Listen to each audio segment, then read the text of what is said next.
হাজারীবাগের leather গোডাউনে আগুন, fire সার্ভিসের 12টি ইউনিট ও সেনাবাহিনীর যৌথ চেষ্টায় আগুন নিয়ন্ত্রণ। যাই করি তাতেই অভিযোগ, আমরা যাব কই বলেন, বলে মন্তব্য করেছেন স্বরাষ্ট্র উপদেষ্টা।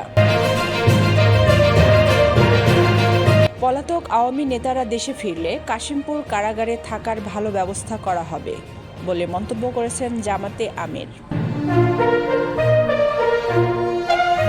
মালয়েশিয়ায় অভিবাসন সংক্রান্ত বিভিন্ন অপরাধের অভিযোগে ৭৬ বাংলাদেশি আটক।